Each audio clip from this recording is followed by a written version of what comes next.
بھارت میں شاید دل خراش واقعے میں ہلاک لڑکی کی پوسٹ مارٹم رپورٹ سامنے آ گئی ہے۔ آپ کو بتائیں کہ پوسٹ مارٹم رپورٹ سے پتہ چلتا ہے کہ لڑکی سے کسی قسم کی زیادتی نہیں کی گئی، تاہم متوفیہ کے جسم پر متعدد زخموں کے نشانات پائے گئے ہیں۔ بھارتی میڈیا رپورٹ کے مطابق گرفتار ملزمان کے خون کے نمونے طبی معائنے کے لیے لیبارٹری بھجوا دیے گئے ہیں تاکہ یہ معلوم کیا جا سکے کہ واردات کے وقت وہ نشے میں تھے یا نہیں۔ دہلی کے کنجوالا پولیس اسٹیشن میں ایک کار کے ساتھ لڑکی کی بندھی لاش ملی تھی۔ واقعے نے پورے علاقے میں سنسنی پھیلا دی تھی۔ پولیس کو اطلاع ملی تو فوری جائے حادثہ پر پہنچی تو دل خراش منظر دیکھنے کو ملا کہ لڑکی کار کے ساتھ ہی مردہ حالت میں موجود تھی۔ آپ کو بتائیں کہ مذکورہ علاقے کی CCTV فوٹیج حاصل کی گئی تاکہ واقعے کی جانچ پڑتال کی جائے۔ CCTV فوٹیج نے تو دل دہلا دیے تھے۔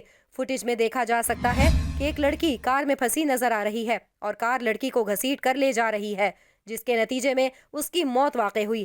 واقعہ کیوں اور کیسے پیش آیا، ان سوالوں کا جواب جاننے کے لیے آس پاس کے مزید علاقوں کی CCTV فوٹیج حاصل کی گئی تو خوفناک انکشاف سامنے آیا کہ لڑکی اسکوٹی پر سوار تھی جسے ایک کار نے ٹکر ماری اور اسے کئی کلومیٹر دور تک گھسیٹ کر لے گئی۔ پولیس نے شواہد کی روشنی میں کار میں سوار تمام افراد کو گرفتار کر لیا تھا۔